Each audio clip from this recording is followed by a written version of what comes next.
Pelayanan publik adalah hak setiap warga negara dan pelayanan publik harusnya bisa membantu setiap warga negara. Tapi gimana kalau pelayanannya malah bikin ribet? Yuk kita lihat pengalaman Amara dan Salsa untuk membuat surat domisili.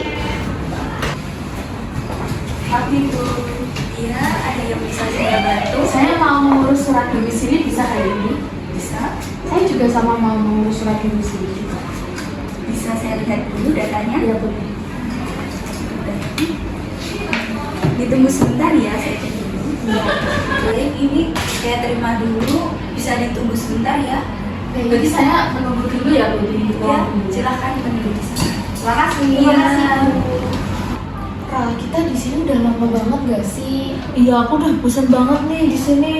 Pelayanannya lambat banget ya. Iya, aduh lama banget sih. Ya, Coba Sal, kamu tanya dulu ke petugasnya. iya deh, aku kesana dulu Iya. ya. Aku tunggu sini ya. Oke, permisi Bu. Iya, ada yang bisa saya bantu? Bu, maaf, kira-kira antriannya masih panjang gak ya Kak? Maaf banget Kak, ini masih dalam proses. Tadi katanya cuma sebentar. Ini udah lama banget loh Bu, saya nunggu di sini udah hampir 2 jam loh. Maaf banget ya Kak, soalnya untuk shift pagi ini cuma saya petugasnya yang masuk. Bisa ditunggu lagi, maaf banget ya Kak. Pelayanan yang berlarut-larut dapat merugikan masyarakat. Dalam pelayanan publik, ketepatan waktu harus bisa dibuat jaminan untuk masyarakat agar lebih bisa percaya pada publik. Permisi Bu. Saya juga mau tanya dong untuk terkait persyaratannya. Itu saya cuma bawa KTP sama kakak aja. Kalau untuk persyaratannya itu harus mendapat surat pengantar dari RT atau RW setempat. Oh gitu ya. Tapi loh, kemarin aku tanya kok cukup KTP sama kakak aja. Sebenarnya itu harus lengkap Kak, tapi memang ada trouble dalam pemasangan informasi, jadi kita belum bisa memasangnya. Nah, terus papan informasinya juga kosong loh Bu. Jadi kita kebingungan mau cari informasinya dari mana. Iya, Informasi pelayanan tidak jelas dan tidak konsisten membuat warga kebingungan. Padahal transparansi merupakan salah satu prinsip penting dalam pelayanan publik. sebenarnya bisa kalau mau dipercepat, tapi memang dari kami itu ada biaya tambahannya Kak, yaitu uang 500.000. Hah? Bukannya gratis ya Bu? Memang gratis, tapi kalau memang mau segera dipakai dan segera kebutuhan mendesak ya, bisa pakai itu. Kita ikut jujur aja ya, kita mau sesuai dengan aturan yang berlaku aja. Permintaan biaya di luar ketentuan resmi merupakan bentuk pungutan liar. Tindakan ini melanggar akuntabilitas dan dapat merugikan banyak masyarakat. Jadi, berkas aku yang kemarin udah jadi belum? Aku sekarang buru-buru banget nih. Oh benar Fasya, ini untuk berkasnya sudah saya kerjakan, bisa dicek. Oh, terima kasih ya. Iya. Bisa.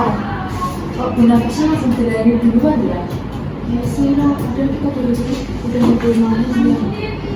Ucapnya permisi, saya mau tanya dong, emang boleh ya untuk langsung jawabin angsuran kayak gitu? Karena di sini Bunda Fasya sebagai kepala pelayanan, jadi datanya sudah bisa dikerjakan dan bisa dikasih ke Bunda Fasya. Oh, gitu ya. Aku bentar aja kok, cuma ngurus berkas. Ya tetap aja Bu, kita kan juga antri dari tadi. Kita dari lama loh Bu, udah 2 jam kok di sini kita bisa berdua sih. Iya sih kalau dipikir-pikir, tapi ya biarin. Setiap warga negara berhak untuk mendapatkan pelayanan yang sama. Mendahulukan seseorang karena jabatan atau kedekatan tertentu merupakan bentuk diskriminasi dalam pelayanan publik. Siang Bu, iya siang. Kami mau menyampaikan keluhan soal pelayanan di loket tadi. Apakah bisa? Bisa. Itu keluhan soal apa dulu ya? Coba cerita. Jadi gini ya Bu, tadi ada biaya tambahan yang nggak jelas, terus antreannya juga nggak sesuai. Kita udah dari pagi untuk menunggu keputusannya tuh belum sempat di ACC juga. Terus informasi yang ada di papan itu juga beda-beda Bu, juga nggak jelas, nggak ada informasi juga kita harus bawa persyaratan apa, yang dibawa apa, itu juga nggak jelas. Masalah kayak gitu di sini tuh display, jadi jangan diambil serius. Tapi itu bikin masyarakat kita bingung juga Bu. Udah ya, nanti saya urus, sekarang saya tunggu dulu. Pejabat publik seharusnya menyelesaikan keluhan masyarakat secara profesional. Mengabaikan laporan warga itu merupakan penyalahgunaan kewenangan yang tidak sesuai dengan prinsip pemerintahan yang baik. Misi Bu, gimana mau menanyakan itu udah jadi belum ya kira-kira? Masih belum Kak, ini masih saya catat di register. Loh, bukannya harus dicatat dulu ya Bu sebelum diproses? Iya, tapi kemarin memang belum sempat saya catat. Kalau gitu gimana mau selesai tepat waktu Bu?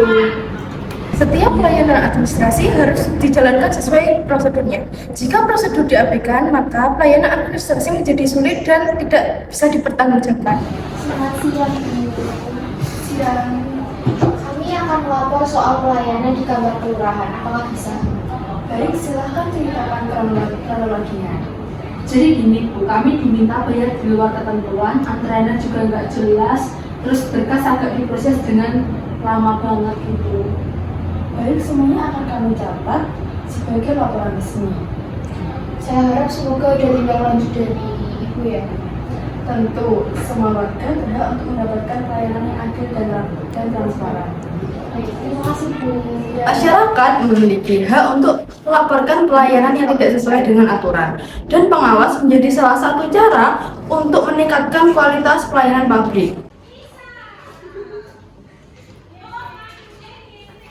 Selamat pagi Ibu Nafasya, Ibu Cahya. Saya Danisa sebagai pengawas pelayanan publik. Saya di sini akan menindaklanjuti terkait laporan yang kami terima. Selamat siang juga Bu. Laporan yang mana ya Bu? Kami menerima laporan terkait pelayanan yang lambat, informasi yang tidak jelas, dugaan pungutan liar, serta pelayanan yang tidak sesuai antrian. Sebenarnya itu masalahnya itu nggak separah itu sih Bu. Kami sudah mendapatkan kronologi dari pelapor dan kami sudah melaksanakan pemeriksaan sejak awal. Kami juga ingin mendengar penjelasan dari pihak kantor. Mungkin itu ada sedikit miskomunikasi saja sih Bu. Baik Bu, tapi pelayanan publik harus sesuai dengan aturan yang berlaku. Tidak boleh ada perlakuan khusus serta biaya lain di luar ketentuan resmi. Saya memahami, saya juga menyadari kalau pelayanan kemarin itu saya memang kurang disiplin dan kurang teliti. Yang terpenting sekarang adalah melakukan perbaikan agar kejadian serupa tidak terulangi lagi. Baik Ibu Danisa, kami akan melakukan evaluasi dan perbaikan sistem pelayanan di sini. Mulai sekarang saya minta syaratan semua harus jelas pasang di papan instruksi. Nggak boleh ada pungutan liar dan semua warga harus dilayani sesuai antriannya. Dengan Kak Salsa, Iya. ini untuk datanya sudah selesai dan mohon maaf ya untuk keterangan datanya. Wah, akhirnya selesai juga Bu. Ini udah aku tunggu-tunggu sih selama diperbaiki dulu. Sekarang pelayanan jauh lebih jelas sih menurutku. Kami juga memperbaiki atas saran dan kritik dari kalian. Kita juga sudah memperbaiki. Perbaikan pelayanan publik seperti evaluasi dan perbaikan sangat diperlukan agar memberikan pelayanan lebih baik kepada masyarakat.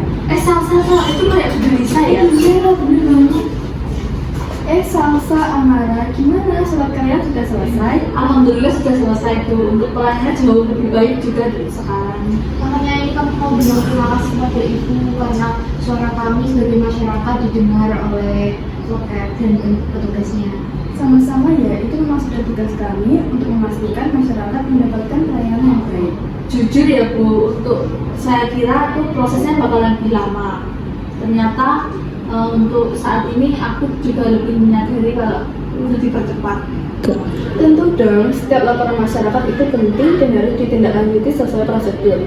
Oh begitu ya Bu, semoga pelayanan di sini terus membaik seperti ini ya.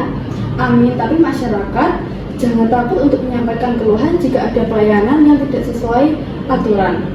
Baik, sekali lagi saya ucapkan terima kasih ya Bu karena telah mendengar suara kami sebagai masyarakat. Sama-sama, semoga urusan kalian lancar ya. Ya, terima kasih Bu. Akhirnya, surat selesai, masalah pun teratasi. Jadi, dari cerita di atas, kita bisa belajar bahwa pelayanan publik harus transparan, adil, dan sesuai dengan aturan.